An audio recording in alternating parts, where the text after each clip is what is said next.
Olá pessoal, tudo bem? Olá pessoal, tudo bem? Sejam bem-vindos de volta a mais um encontro do nosso Círculo Ludovico. Deixa eu só ver aqui se está todo mundo me encontrando, me ouvindo, etc, etc, etc.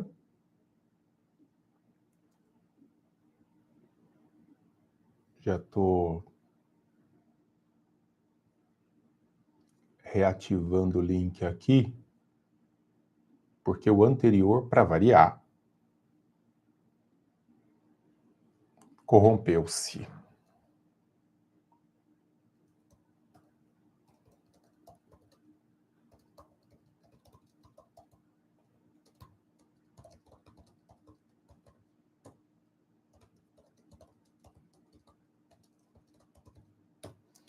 Ok.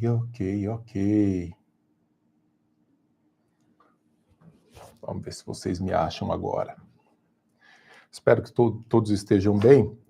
Na verdade, nós seguimos com as leituras de trechos selecionados de livros já publicados pelo Clube Ludovico, que eu recomendo. Conheçam o Clube Ludovico, que é um extraordinário manancial de livros sobre a liberdade, no espectro ali conservador, liberal, libertário. Tem alguns livros sobre empreendimento também, sobre capitalismo, sobre livre mercado, enfim. Boa tarde, boa tarde. Agora vocês estão me ouvindo, gente? Agora vocês estão me ouvindo? Então é um clube muito interessante que manda para vocês, todos os meses, um box. Um box como esse aqui. Ah, que bom que vocês estão me ouvindo. Um box como esse daqui. Esse é o box deste mês. Não é o livro sobre o qual eu vou comentar hoje. 10 Faces Ocultas do Comunismo. Esse livro certamente estará aqui no Círculo Ludovico. Geralmente aqui no Círculo Ludovico eu pego um livro já publicado anteriormente, né? Não é o livro do mês, não, para que a gente possa comentar. O livro escolhido para o Clube Ludovico deste mês, do mês de outubro, é O Infiel e o Professor, que foi publicado há não muito tempo pelo Clube Ludovico. É um livro belíssimo, de um cara muito jovem. Eu preciso chamá-lo de muito jovem, porque ele tem a mesma idade que eu. Ele também é de 78, ele tem 47 anos. Denis, e tem o mesmo nome que o meu, só que com o I em vez de o Y, 2 N's, I-S, Denis Rasmussen. É uma criancinha. Um livro que foi premiado, foi celebrado no seu lançamento, porque é um livro delicioso, que traz informações de bastidores sobre uma amizade muito peculiar entre dois dos maiores pensadores da modernidade, o David Hume e o Adam Smith. David Hume, nós nem precisamos de grandes apresentações, é considerado por muitos um dos maiores filósofos da história e considerado por muitos o maior filósofo, né, Thales? O maior filósofo de língua inglesa. Nasceu na cidade de Edimburgo, na Escócia, em 1711, ali no comecinho do século XVIII, e morreu em 1776, já no último quarto do século. E Adam Smith, que nasceu um pouquinho depois, a diferença entre eles é de pouco mais de 20 anos, nasceu em 1723 e morreu em 1790, também numa cidade escocesa de Kirkcaldy. Interessante perceber que... Ei, Thales, tudo bem? Você já falou boa tarde para o pessoal ali? Né? Antes de falar sobre o livro e explorar alguns dos seus conteúdos, eu quero apenas lembrá-los que esse encontro do Círculo Ludovico acontece todo último sábado de cada mês. Tá? Então, no último sábado de novembro, nós teremos novamente, e assim sucessivamente, sempre contemplando livros do Clube Ludovico. Para quem não é assinante e deseja conhecer o clube, eu coloquei aqui na descrição do vídeo não só o material que nós vamos usar hoje, um PDF lá que traz uma parte dele, mas também o link com o código de desconto, que leva o meu nome, eu não me lembro se é Xavier Convida, eu acho, o código de desconto para que você se torne um membro do Clube Ludovico, você vai gostar bastante, eu tenho certeza. Pois bem, um comentário inicial sobre esses dois pensadores extraordinários é o fato de eles serem escoceses do século XVIII. A Escócia, durante um bom tempo, era uma espécie de latrina do mundo.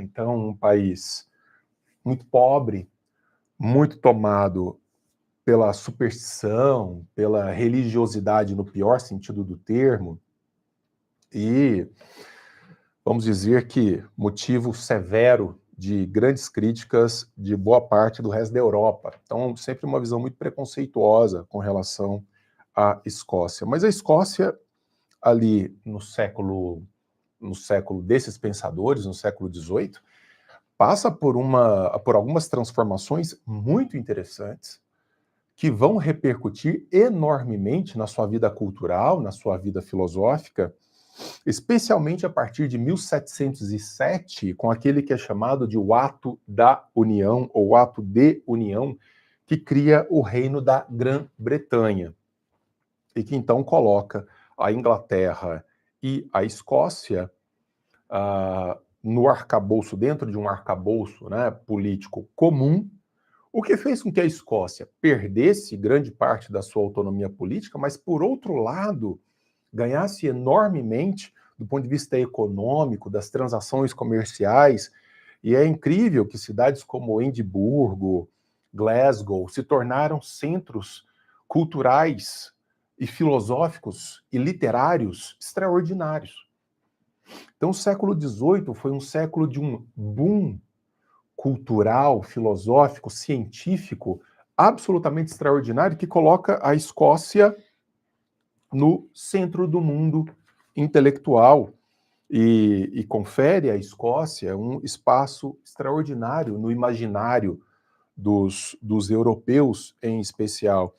Até numa passagem do livro, o autor se pergunta, né, como uma nação que começou o século XVIII como um posto avançado, pobre e atrasado na periferia da Europa, conseguiu se tornar uma potência intelectual em poucas décadas. Vários fatores estiveram envolvidos, incluindo o inovador sistema de escolas paroquiais, sempre a educação, né, pessoal? Sempre a educação. Então, veja que não adianta você mexer nos elementos da vida política exclusivamente, se você não tem a disposição de trabalhar elementos formativos, elementos educacionais. Inclusive, a Escócia, ali pelo século XVII, passou por uma reforma religiosa importantíssima que fez um ajuste na mentalidade daquele povo, porque a Escócia do século XVII para o século XVIII se torna eminentemente uma Escócia protestante, especialmente vinculada ao pensamento calvinista /presbiteriano.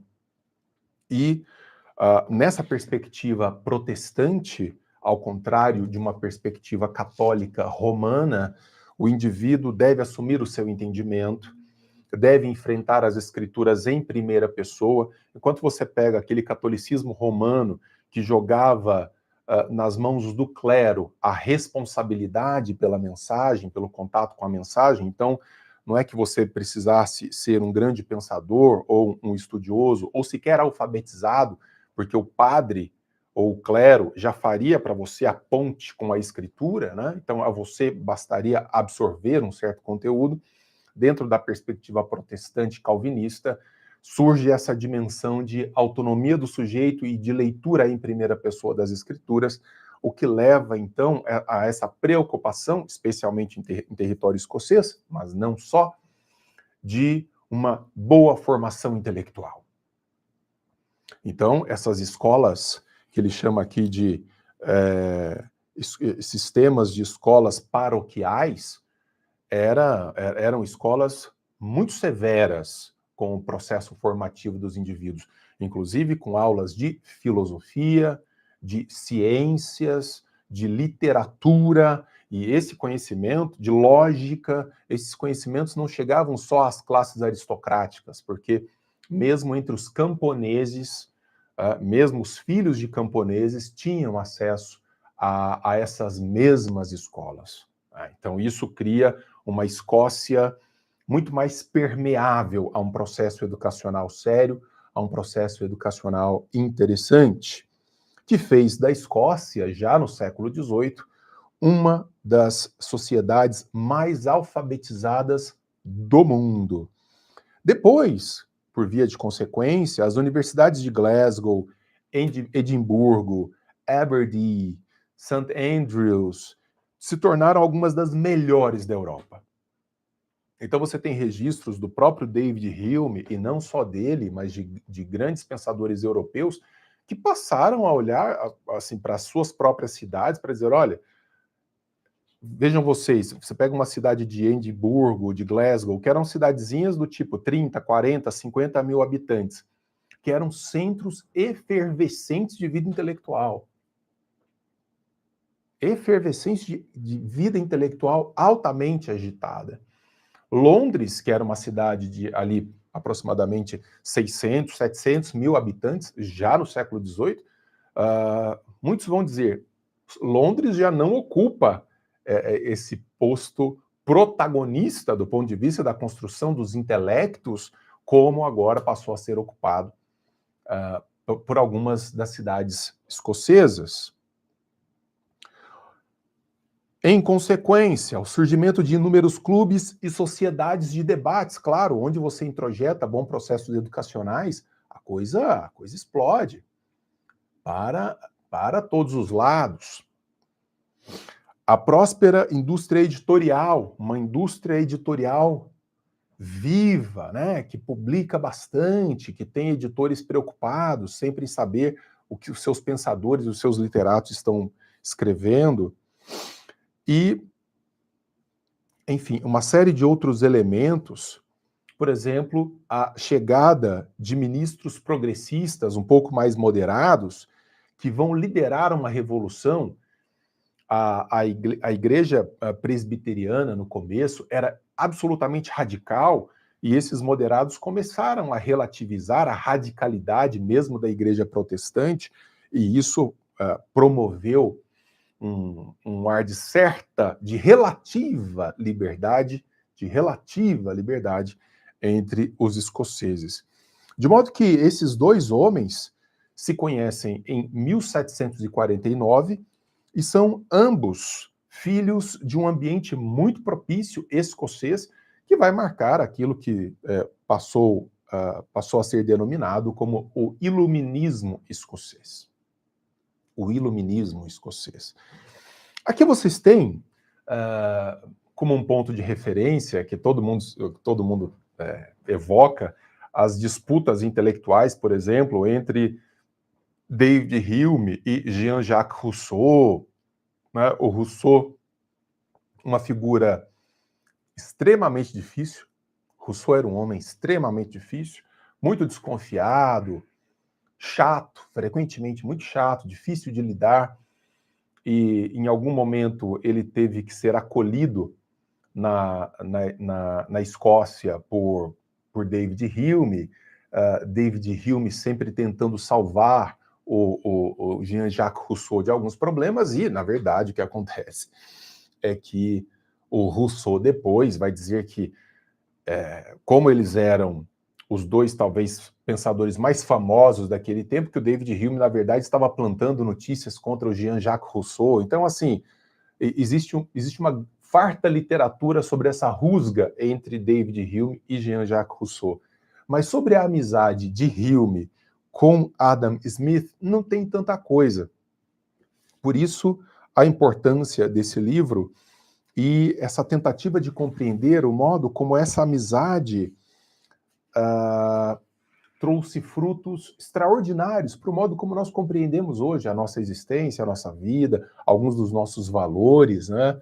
Sobre a importância do livre mercado, sobre a importância da tolerância religiosa. Eu separei aqui uma parte para vocês, que eu vou explorar um pouco mais, que é exatamente essa questão religiosa que ambos enfrentaram de formas diversas. O David Hume sempre foi um homem profundamente cético. Ele entra muito cedo na universidade, era muito comum nessa época entrar cedo, mas ele entra extraordinariamente cedo, ali por volta de 11 anos, 12 anos ele já está na universidade.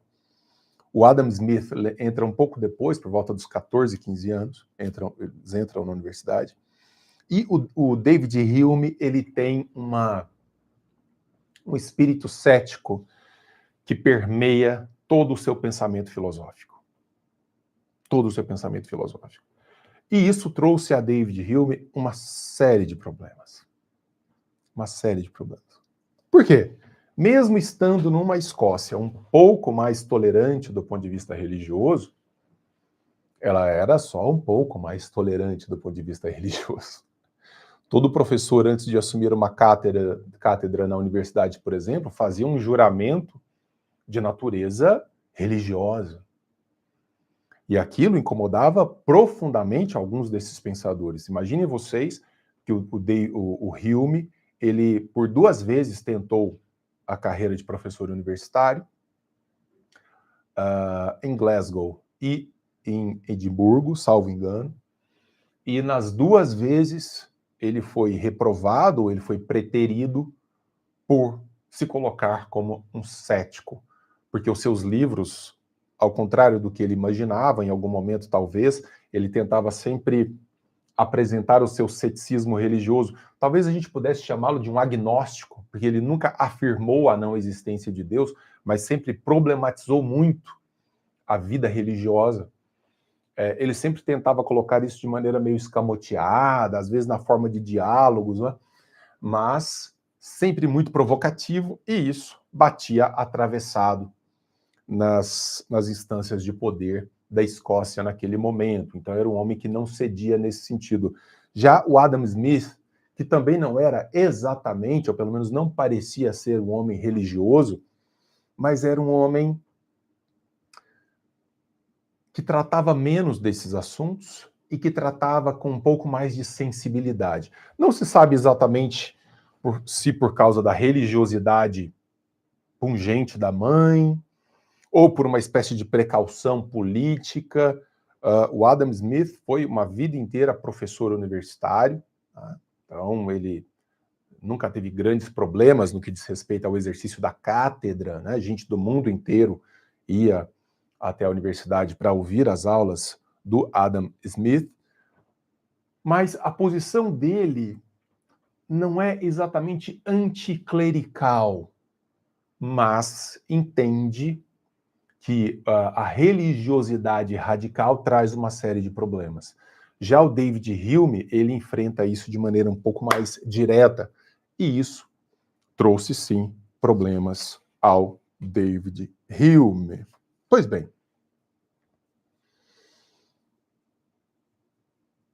eu separei aí um trecho para vocês, e na página 32 do livro nós temos o seguinte: embora Smith seja frequentemente celebrado como o pai fundador do capitalismo, na verdade, como seus intérpretes modernos nunca se cansam de apontar, ele foi muito mais do que um economista e que teorizou a famosa mão invisível do mercado e defendeu o livre comércio. Em vez disso, ele era um professor de filosofia moral, que inclusive a cátedra dele na universidade era de filosofia moral, que incluía a economia política apenas como um dos seus muitos interesses intelectuais e reconhecia, ainda mais do que Hume, na verdade, vários perigos e desvantagens potenciais da sociedade comercial. É muito interessante esse ponto, moçada, porque às vezes a gente fica lendo coisa de internet e pensamos assim: o Adam Smith foi o grande pai do capitalismo moderno, o grande pai da economia do livre mercado, né? Um autor que influenciou a escola austríaca de economia, Hayek, Mises e tantos outros. Só que nós temos que pensar em termos contextualizados. O Adam Smith, em nenhum momento, coloca o livre mercado como vamos dizer, um sistema no qual não há problemas. Né? Ele denuncia frequentemente os problemas derivados do livre mercado. É que para ele, aqui nós estamos numa questão de trade-off, numa troca. Assim, bom, mas quais são as alternativas ao livre mercado? Então, no livro dele, sobre a riqueza das nações, ele é bastante crítico com relação a alguns dos efeitos desse livre mercado. Só que ele não vê alternativa a outra, a não ser essa, especialmente naquele momento histórico. Então, o apreço ao livre mercado, o apreço, depois eu jogo aqui depois o link para vocês, mas eu vou deixar na descrição do vídeo, porque eu acho que como eu tive que abrir um novo link para a live, ele não deve ter aparecido aí, mas não vai prejudicar o comentário. Ele relativiza isso, ele fala, olha, tem aí algumas questões relativas ao livre mercado que devem ser levadas em consideração. Ele critica, por exemplo, os excessos dos ricos, né? Ele vai dizer, olha, o tal do rico é um bicho, em geral, bastante pernicioso, bastante fútil, e às vezes poderia evitar uma série de excessos, mas diante das possibilidades humanas, eles são muito pragmáticos, tanto Adam Smith quanto Hume, essa seria a melhor solução. Interessante. Muito do que nós encontramos do ponto de vista político, econômico, mas não só. O primeiro livro do Adam Smith foi a Teoria dos Sentimentos Morais, ou seja, na questão ética, na questão moral, nós encontramos ecos de David Hume. David Hume já tinha escrito muito quando Adam Smith começa a escrever. E essa relação de amizade entre eles influencia muitas das posições do Adam Smith, ainda que,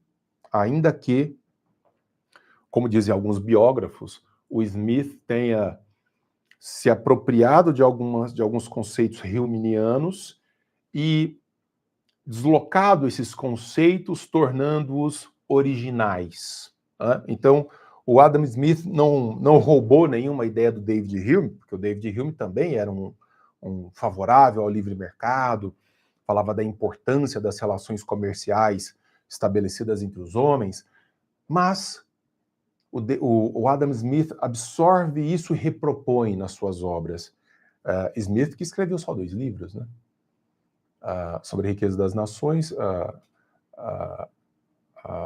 o livro anterior, o primeiro livro sobre os sentimentos morais, e ambos fortemente influenciados por Hume, que era mais velho, e que era um escritor de mão cheia, né? David Hume simplesmente não parava, além dos seus vários tratados sobre teoria do conhecimento, escreveu sobre praticamente tudo, ele tinha ensaios sobre qualquer coisa, sobre diversos temas, escreveu uma longa história da Inglaterra, inclusive no século XVIII, século XIX, Hume talvez fosse mais conhecido como historiador do que como filósofo, porque por causa dessa história da Inglaterra em 6 volumes. Em 6 volumes, uma obra enorme, que fez o David Hume, inclusive, ganhar muito dinheiro. E as obras filosóficas, no primeiro momento, não repercutiram tanto assim. Mas essa relação de amizade entre eles é uma relação não de parasitismo, mas de mútua compreensão, de mútua admiração e, em geral, de uma influência direta de David Hume em várias das perspectivas que nós vamos encontrar em Adam Smith. Pois bem,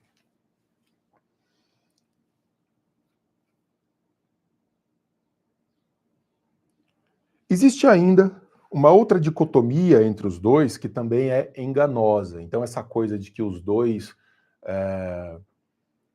estavam intimamente separados em relação a um ponto. O pensamento político de Hume tem, de fato, aspectos conservadores, e Smith é inquestionavelmente um membro destacado da tradição liberal. Mas o inverso também é verdadeiro. Se vocês me perguntarem, Denis, essa questão política entre eles, como é que se dava? Bem, quando você olha a Grã-Bretanha, quando você olha a Inglaterra no século XVIII, você tem 2 grandes forças políticas digladiando e discutindo, e que praticamente monopolizavam o parlamento na Grã-Bretanha. Os Tories eram a força conservadora, mais tradicional, mais associada a uma dimensão monárquica na vida política, e os Whigs. Os Whigs eram os liberais, livre mercado, contrários à monarquia, favoráveis ao poder maior do parlamento. Então você tinha liberais e conservadores, essas duas grandes forças políticas. E daí, como é que esses caras, David Hume e Adam Smith, se colocam dentro desses espectros políticos? Como sempre, não de maneira monolítica. Por quê? Você vai encontrar em Hume um conservador em vários aspectos. Alguém que tem profunda desconfiança com relação a um governo popular, que tem profunda desconfiança com relação à força política de um parlamento, que fez textos, inclusive, elogiando a dinastia Tudor, dinastia esta que era considerada pelos Whigs liberais a pior desgraça totalitária da Inglaterra. Mas, ao mesmo tempo, você tem em David Hume a defesa do livre mercado, a defesa do capitalismo, a defesa de teses liberais em sentido mais amplo. Então você não consegue enquadrar o David Hume ou como Tory, conservador, ou como Whig, liberal. Você não consegue. Ele flerta de maneira muito articulada com elementos das duas frentes. De modo que é muito mais fácil nós, os biógrafos tratam assim, nós definirmos o David Hume como um liberal cético. Um liberal cético. Alguém que tinha profundo ceticismo com relação à vida política, mas que entendeu a importância das liberdades individuais. Então ele é um liberal no sentido mais amplo do termo, e o liberalismo de Smith, por outro lado, também tem uma inclinação levemente conservadora.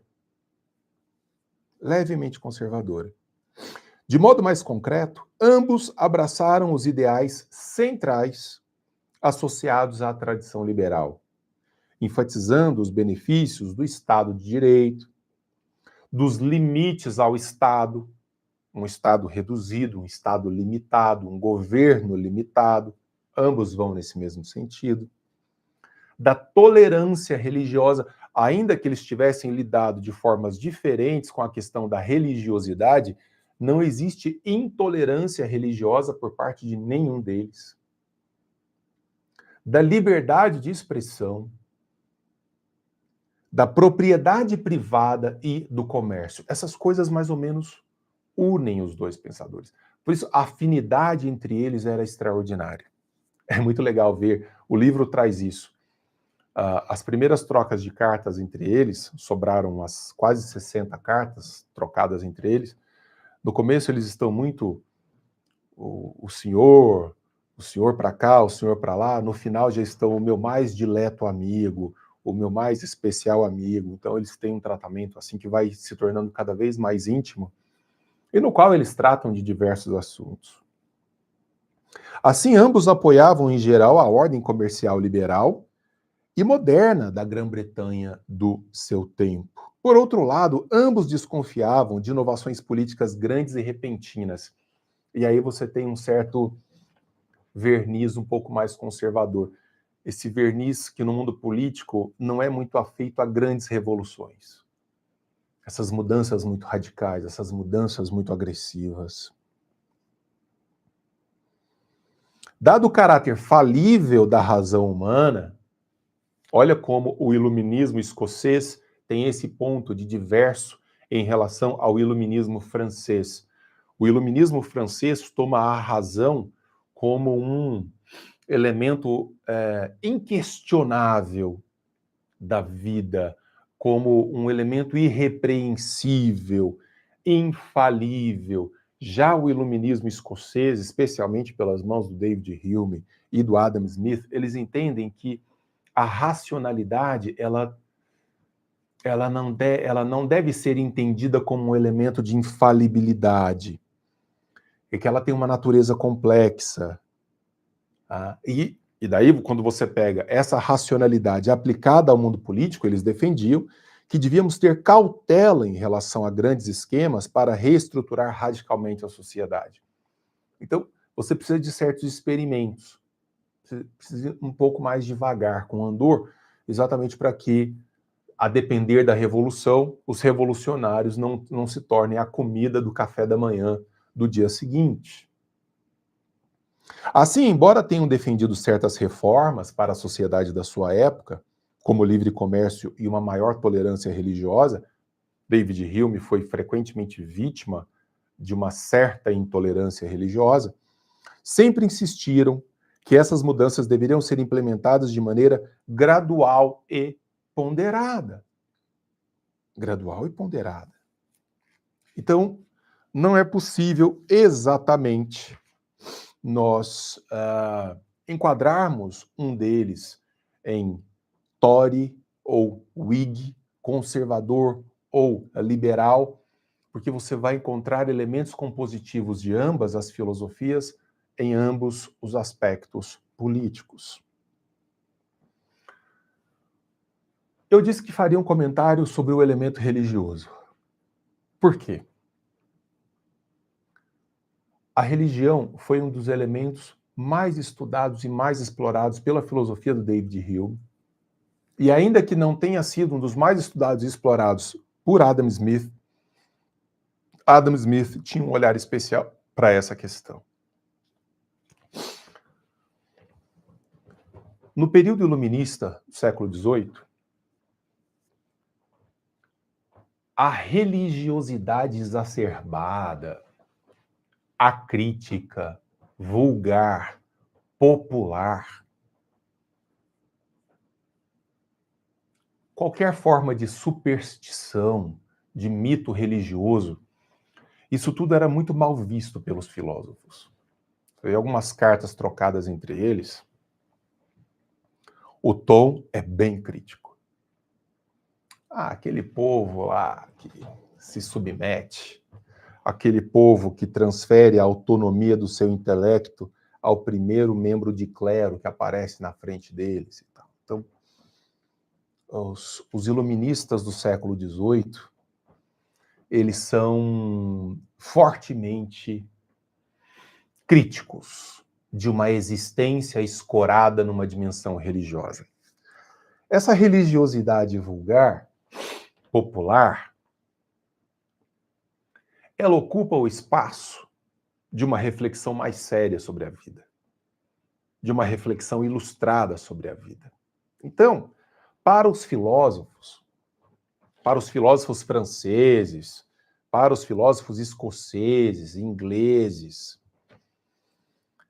essa religiosidade vulgar é primitiva, é coisa de gente primitiva. Então, quando você ia criticar um país, você falava, aquele país lá, hiperreligioso, eles já viam dessa maneira.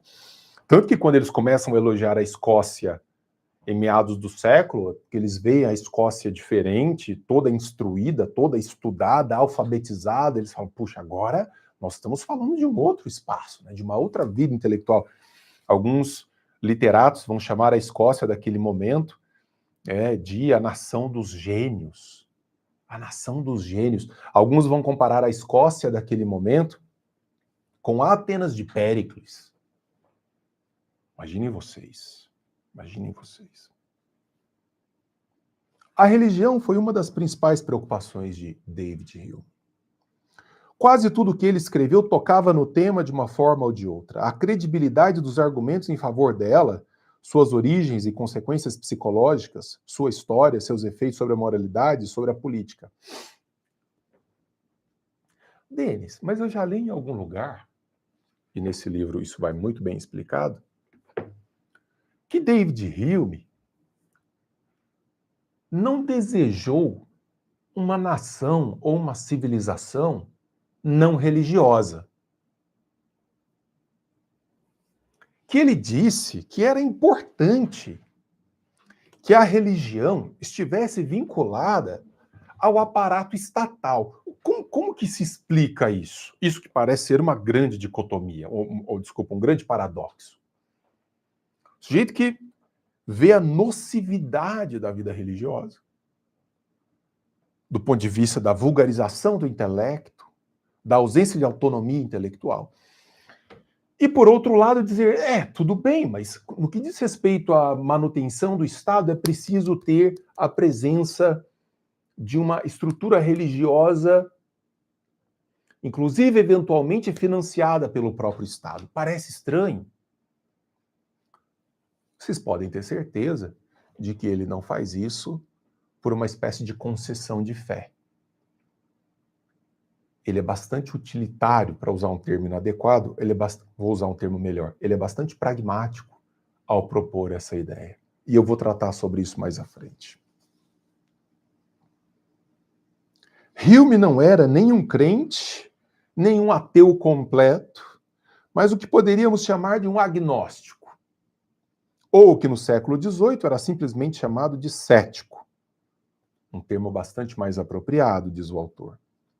Hume nunca negou abertamente, como eu disse, a existência de um poder superior, mas considerava os principais argumentos a favor de tal poder altamente improváveis e via os efeitos da religião como majoritariamente perniciosos.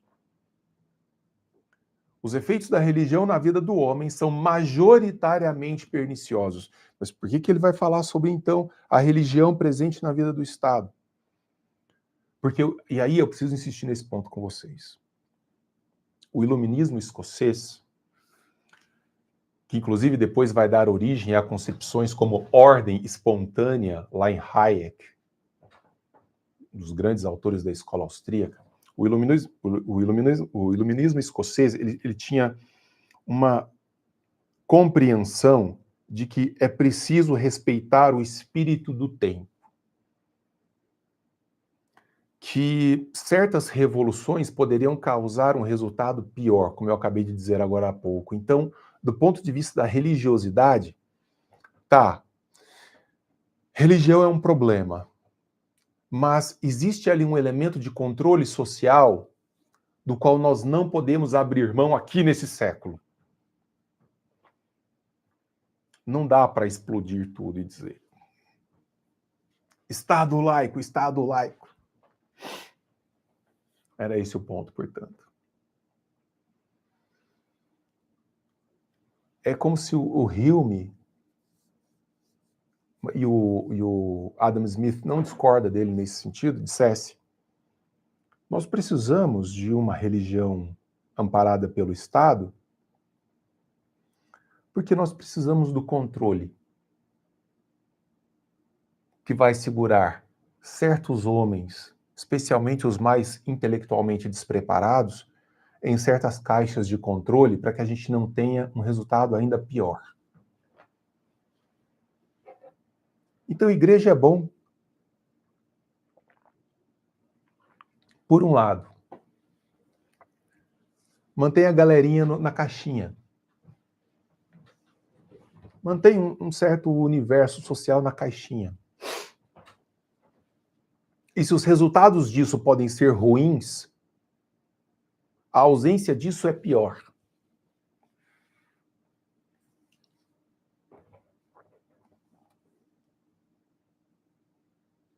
Conforme um estudioso escreveu, a crítica de Hume à religião e à crença religiosa é sutil, profunda e danosa à religião, de maneiras que não encontram antecedentes filosóficos nem muitos sucessores. A posição de Hume era amarga, no sentido de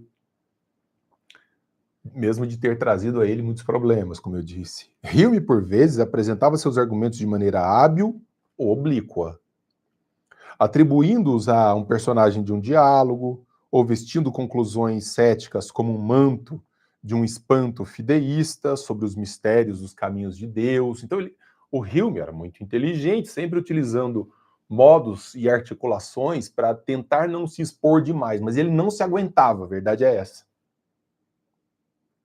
As cortinas de fumaça geralmente eram bastante transparentes. Hume não se aguentava. Seus contemporâneos não se deixaram enganar, nem ele esperava que o fizessem. Hume muitas vezes se deleitava com a perspectiva de provocar um murmúrio entre fanáticos. Era muito corajoso para fazer isso naquele século, naquele contexto histórico que ainda levemente mais favorável a certa tolerância religiosa, mas, de novo, uma tolerância bastante relativizada. No mesmo século XVIII, nós tivemos aluno universitário sendo executado por ter feito piadas de teor ateísta. Então, quer dizer, não é que o cara pudesse dizer o que bem quisesse sem correr algum risco. E o David Hume assumiu esses riscos. Smith, por outro lado, preferia ser muito mais discreto com as suas convicções, tanto em seus escritos quanto na sua vida pessoal. Ele geralmente fazia grandes esforços para evitar revelar suas crenças religiosas ou a falta delas, e para evitar confrontos com os devotos.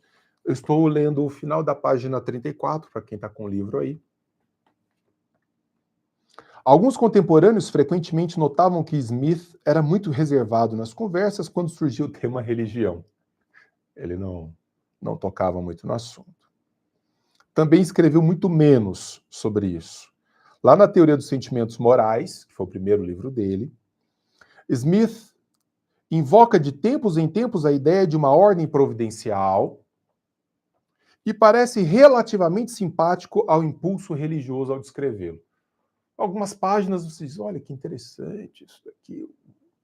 O Adam Smith, ele flerta com elementos de uma certa religiosidade, de uma ordem cósmica providencial. Parece uma coisa meio estoica, meio teísta. Muito mais do que Hume, ele retrata a crença de um poder superior como tendo benefícios práticos importantes, acima de tudo no que diz respeito à consolação e ao fortalecimento da moralidade. Assim como David Hume, mas mais do que David Hume, ele fala sobre os efeitos psicológicos que a fé pode ter na vida da pessoa, especialmente no que diz respeito à consolação dos miseráveis e ao fortalecimento de certa moralidade. Por outro lado, nenhum dos principais argumentos de Smith sobre a moralidade, sobre a política ou sobre a economia depende de premissas religiosas. Em cada instância em que ele recorre ao autor da natureza para explicar um ponto, também oferece uma explicação mundana a respeito daquilo. Covardia, resistência, cuidado, difícil diagnosticar. Difícil diagnosticar essa posição dele com relação à religião. De fato, um dos principais objetivos da teoria moral de Adam Smith, assim como para Hume, era mostrar que a moralidade vem dos próprios seres humanos e não da palavra ou vontade de Deus, e que, portanto, a religião não é uma condição prévia para a virtude.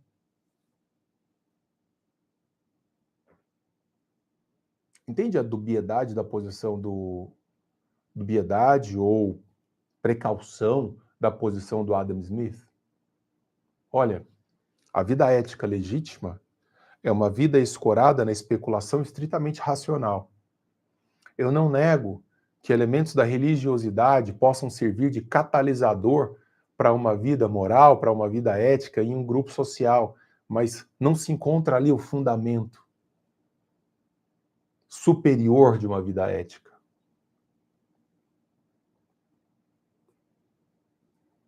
As revisões que Smith fez à teoria dos sentimentos morais, porque esses caras escreviam e revisavam o tempo inteiro as suas obras, apagavam partes, reescreviam partes, serviram para suavizar os tons religiosos das edições iniciais, mas mesmo a primeira edição era suficientemente ambígua para deixar muitos leitores inseguros quanto às convicções últimas de Adam Smith. Então, quando você lê a Teoria dos Sentimentos Morais, quando você lê A Riqueza das Nações, você está diante de uma linguagem profundamente cética, secular, que parece fazer concessão de natureza religiosa quase como que para garantir a sobrevivência do autor. Ele que era professor universitário e que, portanto, não podia se indispor agressivamente com um espírito anticlerical às estruturas que então mantinham a sua subsistência.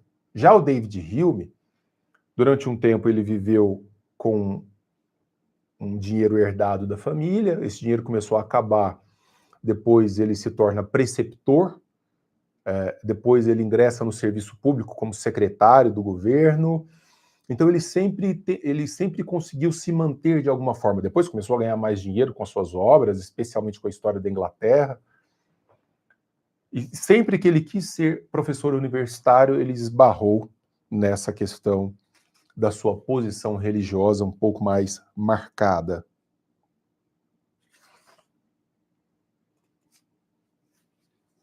Queria fazer aqui um salto.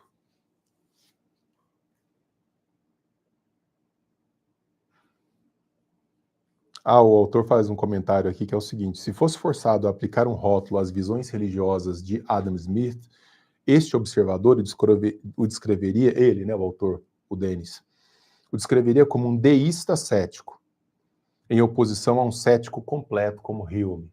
Então, alguém que supõe a possibilidade da existência de uma divindade mais descaracterizada, que não se sabe muito bem como opera.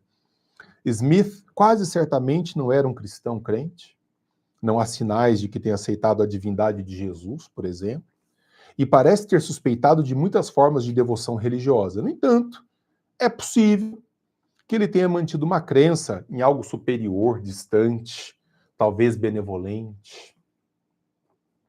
Claro, isso não teria importado nem um pouco para os piedosos da época de Adam Smith, que você não está conosco, você está contra nós, não é isso?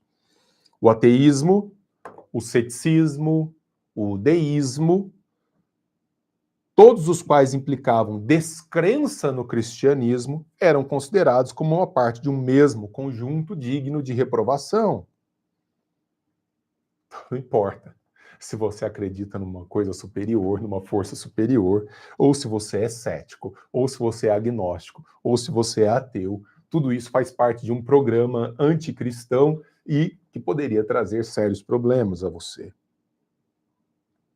No que diz respeito à maneira como Hume e Smith eram vistos e tratados por seus contemporâneos, a sutil distinção teórica entre o ceticismo de Hume e o deísmo cético de Smith eram muito menos consequentes do que a divergência prática muito maior entre a franqueza de David Hume e a reserva estudada de Smith. Então, o problema entre eles não era que o Adam Smith era mais agnóstico, menos agnóstico, mais ateu, menos ateu, mais cético, menos cético. É que ele foi mais cuidadoso no modo de se portar. E por isso ele conseguiu meio que passar abaixo do radar das forças de vigilância da igreja naquele momento. Já o Hume implodiu com isso. O Hume peitou o que ele entendia como a vulgaridade da vida religiosa. Mesmo sendo um homem muito afável, tá? Os registros falam de um homem super afável, super agradável no trato. Ele era na França chamado de o Bom David, porque era muito querido por todos, era muito famoso. Vocês pensem que homens como David Hume, Adam Smith, Jean-Jacques Rousseau, esses homens eram celebridades, tá? Eram celebridades. Esses homens apareciam nos jornais da época, frequentavam os altos circuitos da sociedade. Então, não é que Não é como a vida do intelectual hoje em dia, do professor universitário hoje em dia, né, que você vive ali meio à margem da sociedade, conduzida por uma série de coaches imbecis e por uma série de falsos sábios. Você fala assim, esse sujeito, o grande intelectual do nosso tempo, tá? Escreveu o quê? Não, nada. Participou de vários podcasts. O quê? Isso não existe. Uma vida intelectual se constrói na frequentação dos livros, na frequentação dos grandes círculos intelectuais. Então, esses homens eram gigantescos. Estavam enredados em questões de fofoca, um traiu o outro disse mal do outro. Nossa, precisa de ver o que o Jean-Jacques Rousseau, com as suas frescuras, quis fazer com o David Hume, e o David Hume ficou puto, porque ele tinha uma vida muito preservada do ponto de vista da sua reputação. O David Hume pensa em escrever uma resposta, porque assim se fazia, publicava-se uma carta, né, pública, e aí, quem o demoveu dessa ideia? Adam Smith. Adam Smith escreve para ele e fala, Hume, faz isso não, porque é tudo o que o Jean-Jacques Rousseau quer. Que um homem do seu peso, da sua importância, comece a digladiar com ele em trocas epistolares, em trocas de cartas, e você vai cair num limbo danado, porque não vale a pena. Espera, daqui 15 dias, ele diz na carta, daqui 15 dias as pessoas esquecem e isso passa. Então eram homens famosos.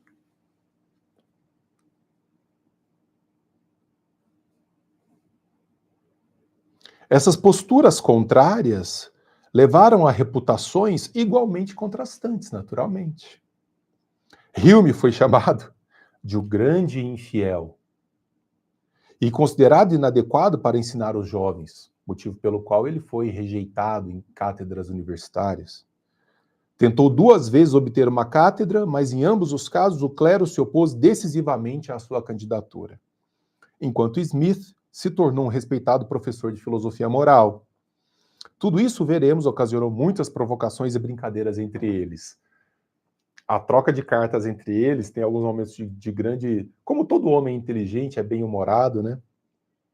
Então, eles tiravam sarro um do outro em relação a essas coisas. Mas vejam aí essa distinção de personalidade entre os dois. Eu faço um salto, né, porque, claro, o livro ele é bastante completo no que diz respeito às amizades que eles tinham, comuns, a amizade entre eles, os momentos dessas amizades. Quando o David Hume começa a adoecer, ele coloca o Adam Smith como o responsável pelo seu testamento, pela execução do seu testamento intelectual, especialmente. Então, coisa absolutamente extraordinária.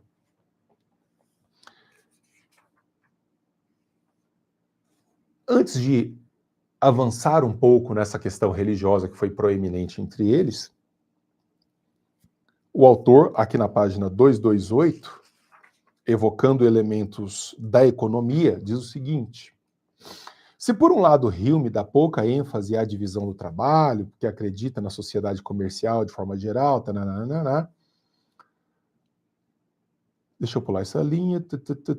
Embora a visão de Smith, vamos por aqui, embora a visão de Smith fosse muito menos otimista que a de Hume, ela não era tão sombria quanto a passagem sugere. Tá? Ele conclui seu relato severo sobre os efeitos da divisão do trabalho, observando que, em toda a sociedade melhorada e civilizada, é este o estado em que os trabalhadores pobres, ou seja, a maioria da população, cai necessariamente, a menos que o governo faça alguma coisa para impedi-lo. Essa última frase é chave. Smith acredita que o governo pode ajudar a prevenir esse problema por meio de uma educação obrigatória e apoiada pelo Estado, voltada especialmente para os filhos dos pobres. Qual que era a posição do Smith com relação à divisão do trabalho, livre comércio, etc? Porque o que ele estava vendo? O surgimento crescente da especialização do trabalho e ele ficava muito preocupado com aquilo que depois veio a ser chamado de alienação do trabalhador, né? Então, o sujeito que está ali fazendo a pontinha da caneta durante 9, 10 horas por dia, isso vai criar sujeitos absolutamente selvagens. Então, nós precisamos trabalhar do ponto de vista da formação escolar dos filhos dessa gente para que nós não criemos uma rede constante de vulgarização dos indivíduos. Passa pelo processo educacional. Assim, embora a mutilação mental causada pela divisão do trabalho seja uma das grandes preocupações de Adam Smith, como demonstra sua linguagem, esse é um perigo que ele acredita poder ser em grande parte evitado. Isso é de uma beleza que assim, eu queria que vocês tivessem essa sensibilidade. De novo, quando nós falamos de iluminismo, nós falamos de iluminismo não como uma estrutura monolítica do século XVIII, migrando para o século XIX. Não é uma estrutura monolítica. Você tem percepções diversas da composição do iluminismo. E o iluminismo escocês, que deu origem a grandes escolas de economia, grandes escolas liberais de economia, é um iluminismo que entendeu, ao contrário, por exemplo, do iluminismo francês, que você não consegue resolver tudo simplesmente apelando para um processo de formação educacional, racional, de uma hora para outra. Que isso vai acontecer para e passo e que, às vezes, nós vamos ter que intervir simplesmente para minimizar os males criados por um modelo que está em franca transformação. Então, veja, a superespecialização do trabalho cria alienados mentais. Então, o cara hoje fica lá numa fábrica chinesa, trabalhando, só recortando esse paninho. Estou inventando, tá? Nenhum ser humano mais recorta paninho assim, é tudo máquina. Corta o paninho, joga lá. Faz isso 10 horas por dia. Aperta um parafuso 10 horas por dia. Que tipo de cérebro esse cara vai ter ao final? Um intelecto absolutamente poroso. Então, vamos trabalhar o processo educacional para evitar os males sistêmicos que surgem daí. É só o que dá para fazer nesse momento.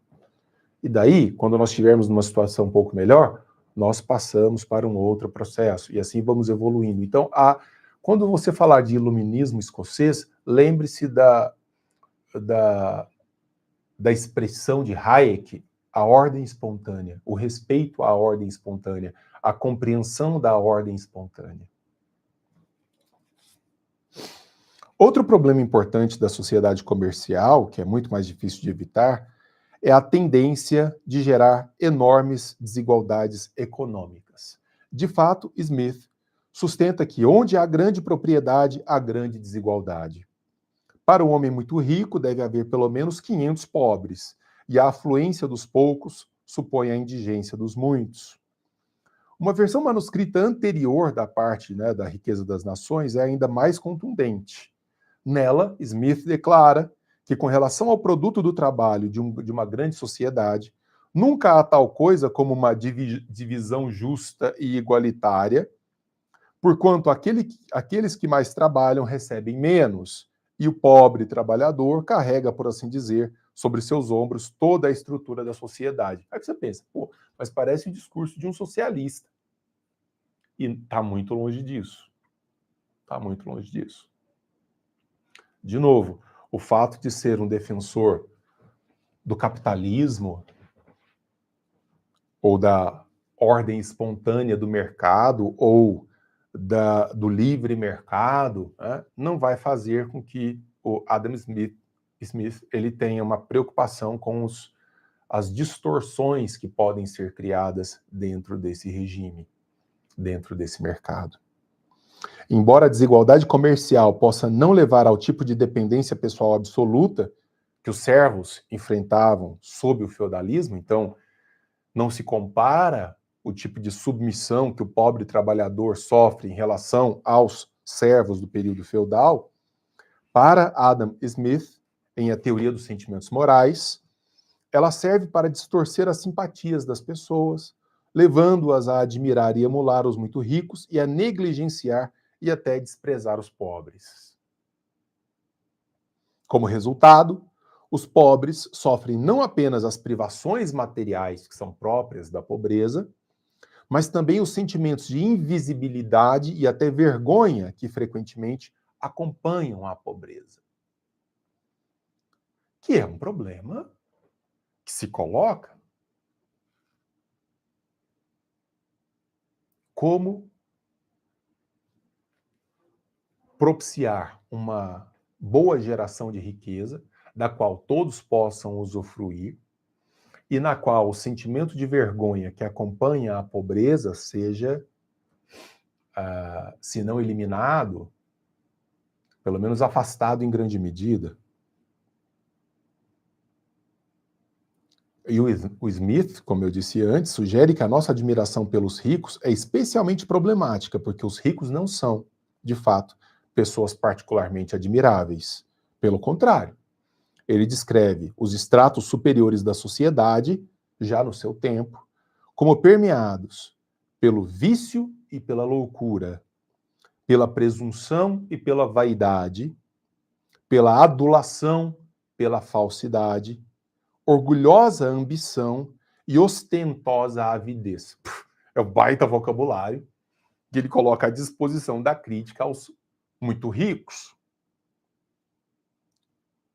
Presunçosos, vaidosos, meio loucos, meio viciados, dados à adulação e à falsidade, cheios de ambição e ostentosa avidez.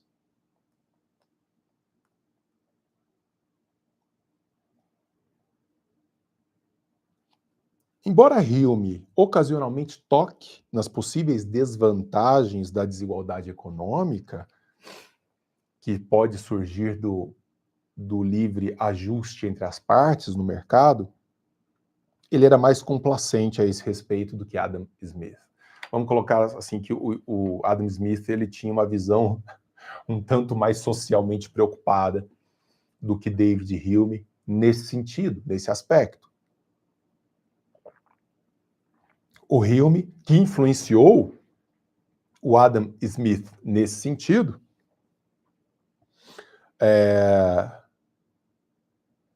tem uma visão um pouco mais dos benefícios do livre comércio, de uma sociedade comercial, como chama o nosso autor, do que os malefícios eventuais, né, como efeitos colaterais dessa liberdade econômica.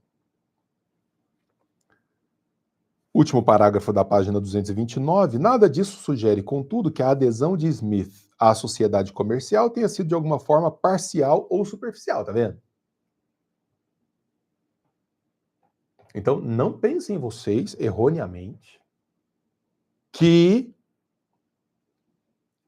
a adesão de Adam Smith, por causa das críticas que ele tem a uma sociedade comercial, tenha sido, de alguma forma, uma adesão parcial ou superficial. Pelo contrário, ele se une a David Hume ao considerar a sociedade comercial como inequivocamente preferível às alternativas.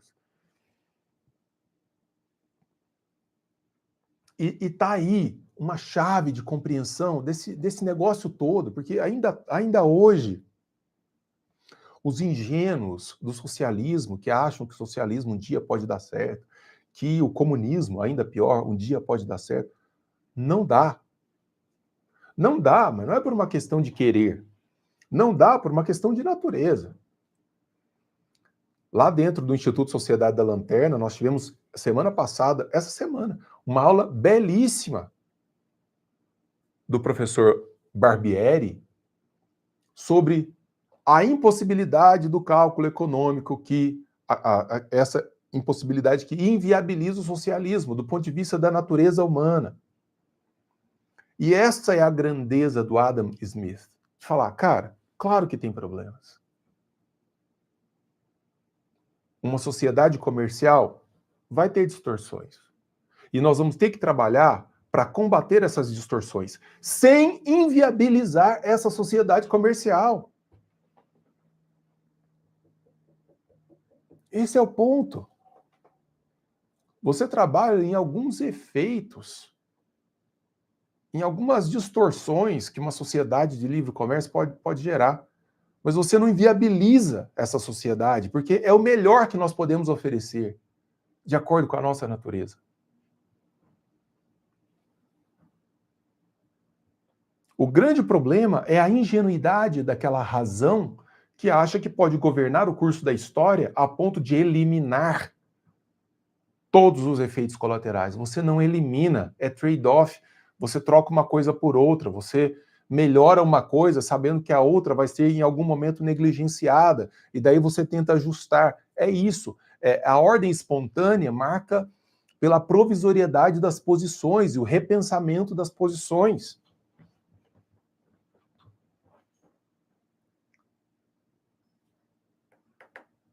Parênteses, o Hayek, que é um filho brilhante dessa tradição, que foi inclusive vencedor do Prêmio Nobel de Economia ali pelos anos 60, o Hayek vai dizer, o grande problema, que foi denunciado por esses caras, por David Hume, por Adam Smith, o grande problema é a crença ingênua numa racionalidade condutora da história, que permitiu, por exemplo, comunistas imaginarem que você pode fazer uma economia planificada em 5 anos. Comeu cocô?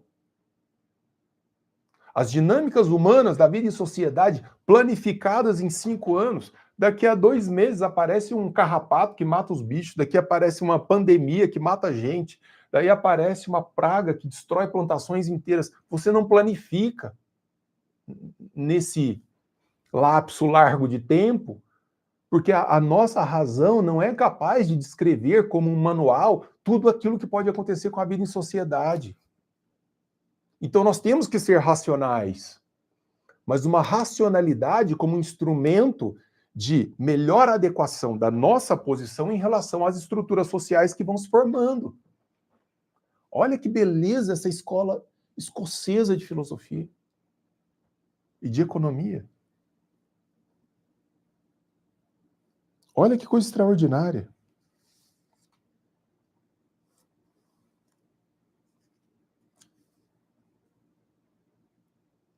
Adam Smith se uniu a David Hume ao considerar a sociedade comercial como inequivocamente preferível às alternativas. Modos de vida mais primitivos também lhe pareciam completamente desagradáveis. No entanto, mesmo enquanto Smith concordava com Hume que os benefícios da sociedade comercial, quais sejam, liberdade, mais segurança, mais prosperidade, entre outros, superam de longe os custos, estavam muito mais dispostos a reconhecer que existem custos envolvidos e a buscar maneiras de atenuar. O Adam Smith, um tanto mais do que o Hume nesse sentido, estava preocupado, falou assim, não, a gente tem que encontrar maneiras de atenuar os males inevitavelmente derivados de uma sociedade do livre comércio.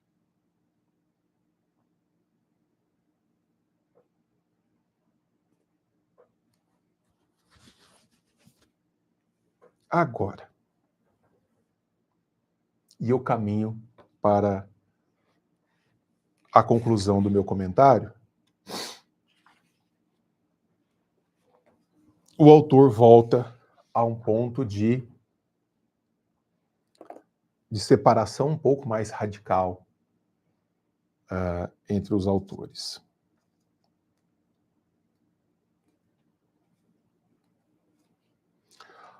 Os comentários dispersos de Smith sobre os efeitos morais, sociais e políticos do cristianismo são, em geral, bastante críticos. Numa passagem reminiscente da zombaria de Hume pelas virtudes monásticas, Smith contrasta a condução liberal, generosa e animada de um homem com a penitência e a mortificação e as austeridades e humilhações de um monge. O Smith, ele, como eu comentei no início, ele tem uma posição um pouco dúbia com relação a esse elemento de religiosidade. Então, se você tentar encontrar uma posição mais legítima dele em relação a isso, ele diz uma coisa numa frase, na outra ele parece desdizer. Em determinado ponto, ele chega a dizer que durante a Alta Idade Média, a constituição da Igreja de Roma pode ser considerada como a mais formidável combinação, já formada, contra a autoridade e a segurança do governo civil, bem como contra a liberdade, a razão e a felicidade da humanidade, que só podem florescer onde o governo civil é capaz de protegê-las. Ele faz uma crítica brutal de um lado, aí depois ele relativiza essa crítica do outro. Dito isto, diz o nosso autor, a postura de Smith não é sempre ou totalmente anticlerical. De fato, algumas páginas depois dessa crítica à igreja, ele diz: será talvez impossível encontrar em qualquer parte da Europa um clero tão erudito, correto e respeitável como o que constitui a grande parte do clero presbiteriano da Holanda, da Genebra, da Suíça e da Escócia. Ele dá uma porrada com uma, alivia com a outra. É sobre a questão do estabelecimento religioso que Adam Smith se opõe explicitamente a David Hume. Apesar da visão amplamente cética de Hume e seus frequentes alertas acerca da influência nefasta da religião sobre a moralidade e sobre a política, ele também, de forma surpreendente para muitos leitores, olha que coisa extraordinária isso aqui, defende com vigor uma igreja estabelecida. Hume, para quem a religiosidade é sinônimo, em larga medida, de vulgaridade, de uma popularidade grotesca, de ausência da capacidade de pensar criticamente, da ausência de autonomia intelectual do indivíduo, etc. Ele fala assim, precisa ter uma igreja estabelecida, vai dizer David Hume. Hume é categórico quanto à necessidade de tolerância religiosa e certamente não sugere que a adesão à igreja deva ser obrigatória. Longe disso. Então, olha só o que ele defende. Tolerância religiosa, uma igreja estabelecida e, claro, a não obrigatoriedade, a adesão a essa igreja, tolerância religiosa. No entanto, sustenta que o governo deve apoiar uma seita religiosa específica, tanto financeiramente quanto por meio da sua chancela oficial. Uma religião do Estado. Porque ele proclama que a união do poder civil e eclesiástico serve enormemente, olha a visão pragmática, em todo governo civilizado para a manutenção da paz e da ordem. Não é porque ele é um homem religioso e que ele passou a ver a religião como uma coisa extraordinária, não. É manutenção da ordem e da paz. É para manter o gado apacentado, calmo, tranquilo, já que eu não vou conseguir de uma hora para outra ter uma civilização de gente ilustrada, intelectualmente preparada. Daí ele fala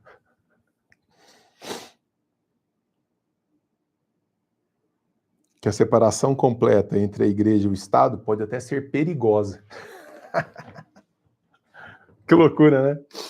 Hoje, qualquer pessoa com mínimo de bom senso, tirando os radicais religiosos, que vão falar que sempre a religião tem que estar associada ao Estado, nós falamos da separação, a gente fala do Estado laico. Nós entendemos dos males que a religiosidade pode trazer à dimensão da existência política. Você quer acreditar? Acredite no que você quiser, mas não venha trazer isso para a dimensão da existência política da sociedade. Ele fala, cara, olha, o ser humano é um bicho esquisito. O ser humano é um bicho estranho. E um pouquinho de controle feito por meio de um clero abraçado pela política pode não fazer tão mal assim.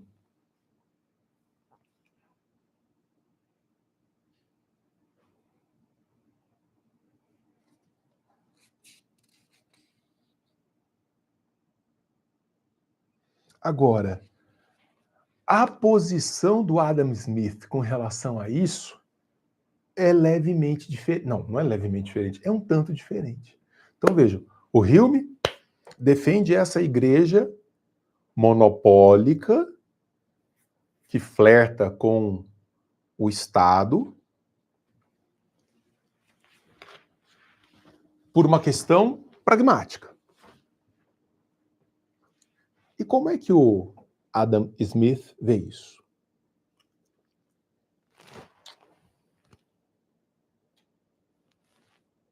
Eu estou tentando achar a parte aqui que eu separei, na qual ele faz exatamente essa descrição. Peraí. Pretinho, você vai ter que descer. Ele fala assim... Ah, achei. Está na página 231 para 232. Ele fala assim...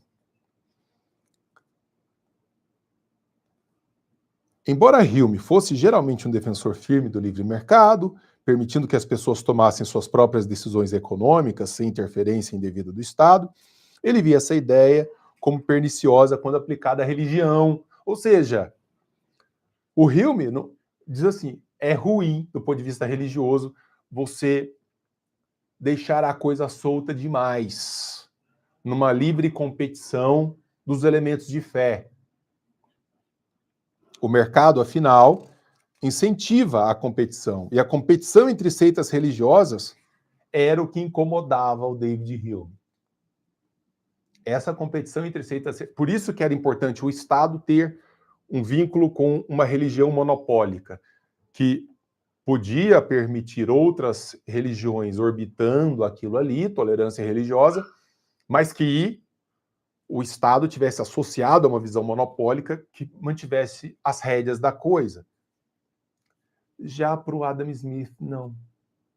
Era preciso dividir para enfraquecer essas múltiplas influências. Olha só.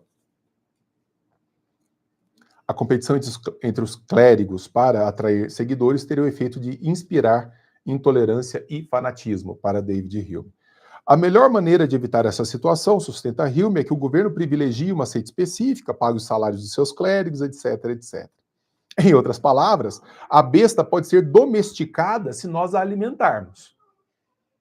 Como é que eu faço com o meu adversário? Eu trago para perto, eventualmente financio, dou a comidinha dele, dou a raçãozinha dele, eu mantenho a igreja perto de mim para ela me fortalecer quando necessário.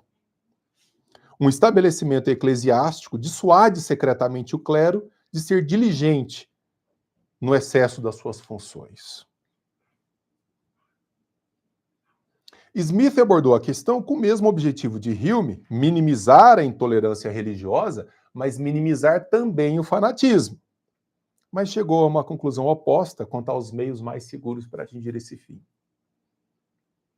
Smith argumenta, em direção oposta à de Hume, que o mercado livre e a competição se mostrariam benéficos no âmbito religioso, assim como no comércio. Ele começa reconhecendo a verdade da principal alegação de David Hume sobre os incentivos do clero, ou seja, que seu esforço, seu zelo e sua indústria provavelmente seriam muito maiores na ausência de qualquer apoio do governo. Em seguida, ele cita quase todo o argumento de Hume a esse respeito, 4 parágrafos completos na história da Inglaterra. E Smith responde sugerindo que, de fato, Hume não pensou com cuidado bastante nas implicações da sua posição. Olha só, uma raríssima dissensão entre eles, respeitosa. O clero de uma igreja estabelecida pode ser moderado ao ser colocado na folha de pagamento pública. Mas se houver outras igrejas não estabelecidas ou não oficiais, como certamente haveria em qualquer sociedade, com algum grau de tolerância religiosa e pluralismo, o clero dessas igrejas não receberia apoio do governo e, portanto, não teria sua indolência subornada. Porque qual que é a ideia do David Hume? Qual que é a ideia do David Hume? Eu pago para ter paz. Na hora que lá aquele grupo religioso começar a tentar se insurgir, ele está sendo pago, ele está sendo financiado. E na história sempre foi assim. Na hora que os caras politicamente começaram a ter algum problema, corre atrás da igreja para a gente tentar evitar isso daqui, para virar um caldeirão. Porque aí você vai amainar os sentimentos por meio dos sentimentos religiosos. Essa gente, se o padre falar, se o pastor falar, eles se dobram imediatamente, então a gente evita uma série de problemas. Mantém esses caras no cabresto. O Hume vai dizer, por isso religião monopólica. O Adam Smith vai dizer, não, livre competição entre as igrejas.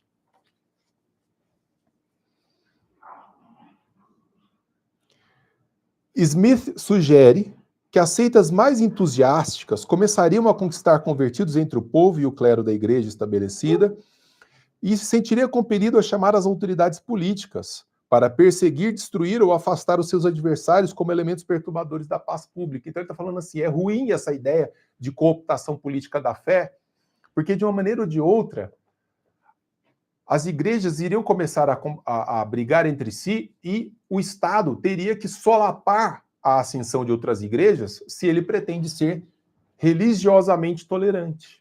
Então, qual que é a solução que o Adam Smith oferece?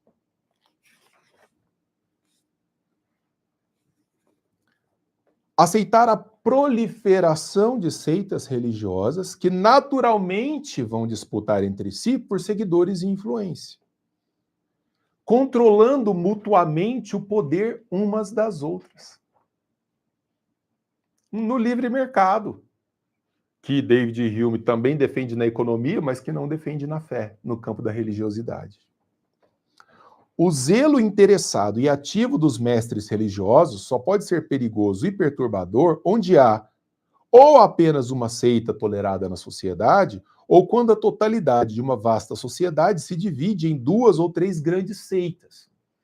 Então, deixa rolar múltiplas igrejas nessa sociedade, porque elas se controlam mutuamente, o crescimento de uma, a diminuição de outra, o esforço de um para captar mais fiéis, menos fiéis. É como se estivesse no shopping, competindo pela atenção do próximo consumidor.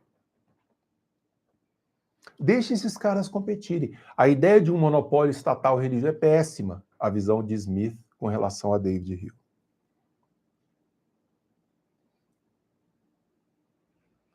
Esse zelo torna-se completamente inofensivo, escreveu Adam Smith, quando a sociedade se divide por 200 ou 300 ou até milhares de pequenas seitas, das quais nenhuma pode ser suficientemente importante para perturbar a tranquilidade pública. Em vez de tentar domar a besta alimentando-a, como queria David Hume, Smith defende uma estratégia de dividir para conquistar. Como é que eu mantenho os ignorantes entretidos entre eles? Deixa eles ficarem se divertindo uns com os outros lá enquanto a gente governa, enquanto a gente faz o que precisa ser feito. Já David Hume pensava diferente. Traz uma besta maior para perto para a gente desencorajar medidas contra o Estado, contra o governo, quando nós temos que atuar.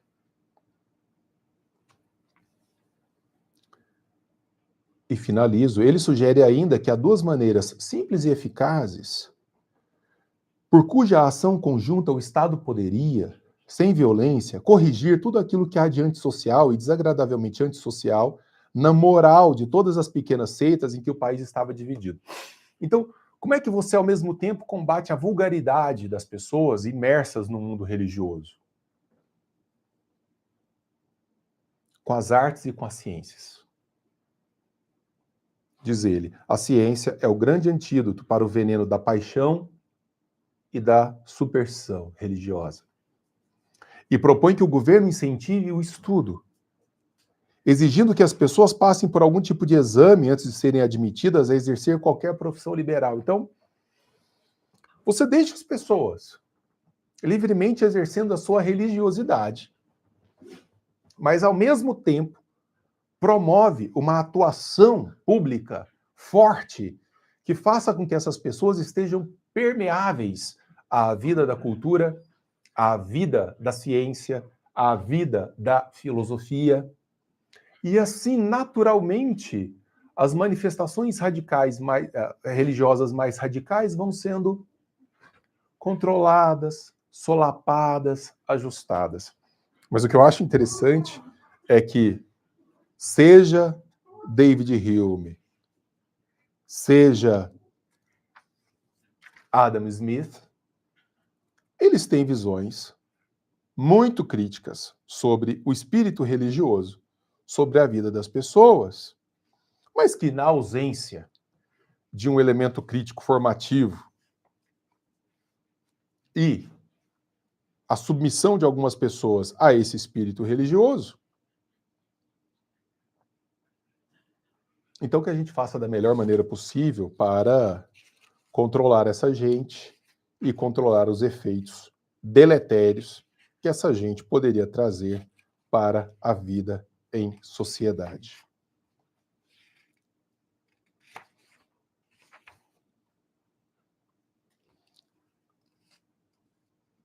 O Adam Smith, mesmo com seus cuidados na forma de se manifestar sobre a religião, não, é impressionante, é impressionante. E a sensibilidade de perceber assim, olha, não adianta vir com a patrola, não adianta querer tratorar, porque isso vai dar péssimo. A religião, para essa gente, infelizmente, faz parte do espectro da vida em sociedade. Se a gente não consegue solapar, nós temos que lidar com isso da melhor maneira. Agora, a questão é como lidar com isso da melhor maneira para que controlemos a vulgaridade intelectual dessa gente. Por um lado, respeitando, tolerando. Por outro lado, combatendo. Mas combatendo com inteligência, não é com a força do Estado, não é com a machadada. É com mais escolas, com mais livros, com mais ciência, com mais intelecto trabalhado.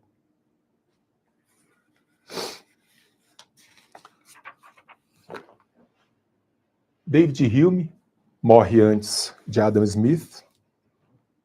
Ele morre em 1776 e o Adam Smith morre no finalzinho do século XVIII, em 1790. E havia uma grande comoção com relação à morte a chegada do fim de David Hume. Por quê? Porque ele foi a vida inteira um cético, escrevendo sobre isso. E muitos pensavam se, ao final, ali nos estertores da sua existência, se o David Hume iria se entregar a alguma forma de religiosidade, a Deus, ou seja lá o que for.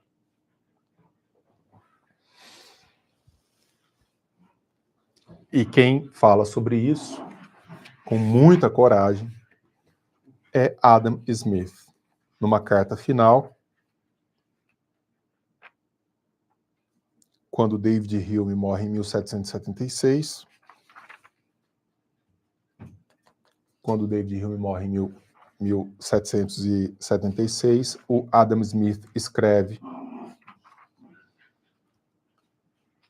e aquele bom humor tão agradável em sociedade, mas que tantas vezes anda junto de traços, era nele seguramente acompanhado pela aplicação mais rigorosa, o aprendizado mais vasto, Em suma, sempre o considerei, tanto em vida quanto após a sua morte, como alguém que se aproximou tanto quanto possível da ideia de um homem perfeitamente sábio e virtuoso, conforme talvez a natureza da fragilidade humana permita. A carta final de Adam Smith é belíssima. Essas cartas estão presentes, vários trechos estão presentes nesse livro. David Hume, muito provavelmente morre por conta de um câncer no cólon, que trazia a ele dores e uma diarreia que não passava e tal. Mas o Adam Smith conta, ao final, que o David Hume, ao contrário do que muitas pessoas imaginavam, morreu tranquilo, escorado no seu ceticismo, no seu bom humor, sem abrir mão 1 milímetro sequer das suas convicções filosóficas mais profundas. O que chocou, tá, a sociedade daquele tempo, que entendeu que mesmo no limiar da vida,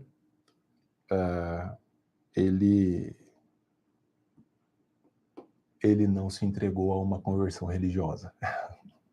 Coisa que aconteceu até recentemente com Carl Sagan, que morreu em 96, também um conhecido agnóstico, né? Todo mundo, e ele com câncer terrível, e alguém perguntou para a esposa dele, que acompanhou até nos últimos momentos da sua vida, falou, e nos últimos momentos ele se converteu, falou alguma coisa de Deus? Não, nada, zero. Foi embora agnóstico como sempre viveu. Numa sociedade do século XVIII era mais impactante ainda compreender isso. Apenas alguns comentários sobre um livro delicioso de ser lido. O Clube Ludovico entrou ali, quem fizer a assinatura anual do clube, com cartão de crédito, vai levar o Infiel Professor como brinde. Que maravilha! Presente do Denis. Ai, que legal. A gente não tinha combinado isso. Muito legal. Quem quiser, então, assina o plano anual com cartão de crédito, coloca presente do Denis no cupom de desconto lá e leva como brinde esse livro. Que legal, que legal. É um livro muito gostoso de ser lido.